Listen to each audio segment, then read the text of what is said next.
So, I got the flare fitting real nice. It as much as I can get it fitting prior to needing to do this, right?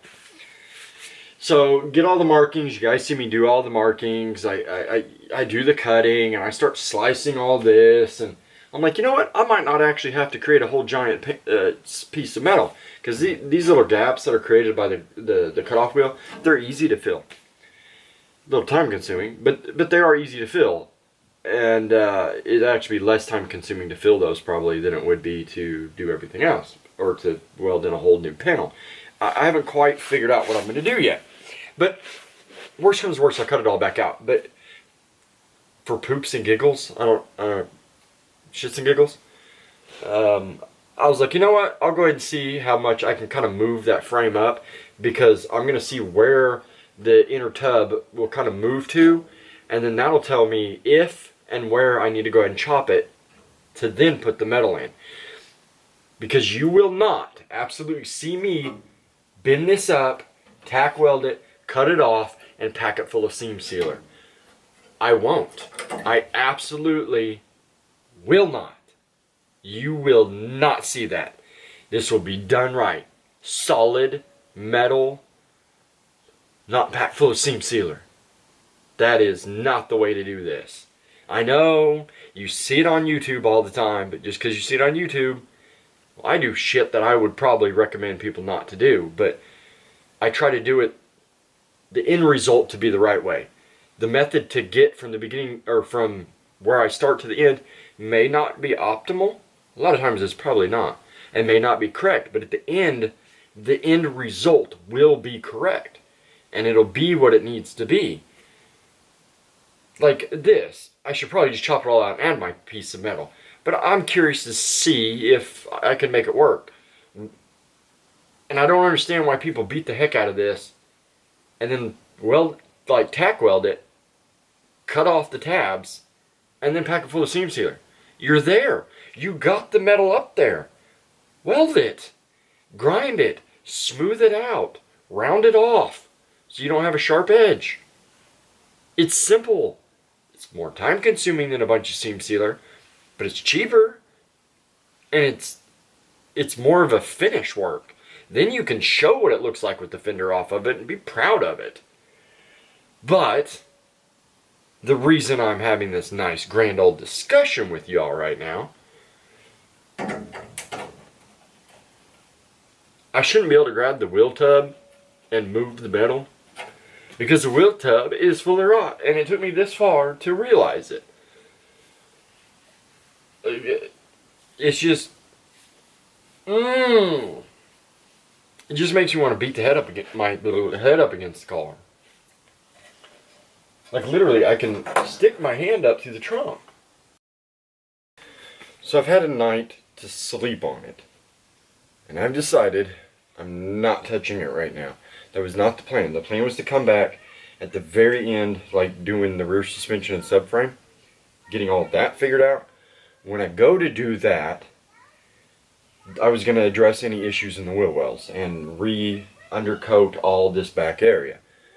I'm going to wait till then. So for now, I'm going to move all this in place, finish cutting this, move it all in place, get it tack welded, do all the body work, do all that stuff, because that needs to be done. That's a priority right now.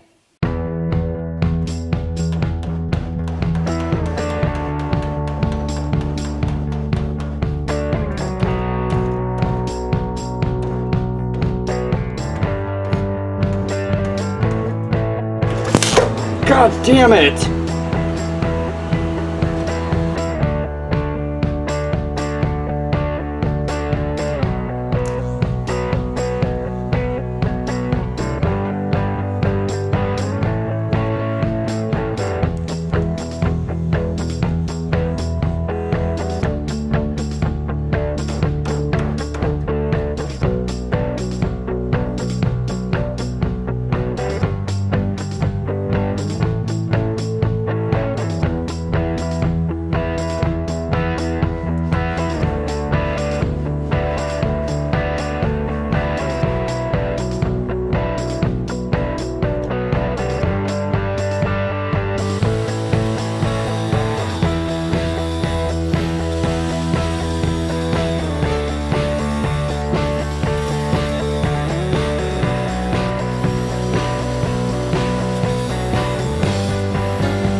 this was pretty good until I ran out of gas. So this episode's gonna be completely kaput. Well, not completely kaput, obviously. Marina got a whole crap ton more done on the door. The door's really fighting her. It's not her fault. She's doing everything decently well. She's still kind of getting wonky with the body work, but or with the filler, but it's sanding. No big deal. She sands it right on down. It's just, it's a god-awful door. It really is. And we knew it was going to be. Still don't know if we're going to replace it. But it's really good. Like, because it's so hard and so many problems in the door, and there's not a straight piece on that door, it's really teaching her the method of body working. It's really bringing her, forcing her up to speed. So we probably will keep that door just because that was like her first, like she's doing everything on that door minus me cutting it and pulling all the metal back in an older episode. Like all the body work's hers. So this right here, it's not quite done. There's still some welding up in here that I need to do.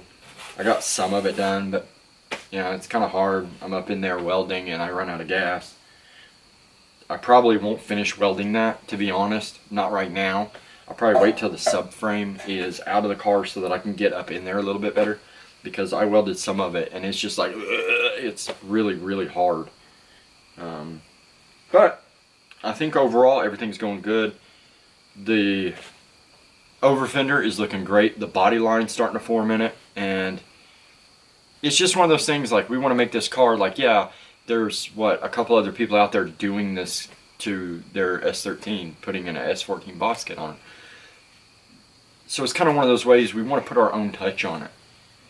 We want the kit to be our own, not just a simple bolted on and whatever it looks like, because the fenders don't fit right. Now, they do make an S13 version front end, but that doesn't come with the side skirts or the over fenders. It's literally just the front end, at least the kit that I saw.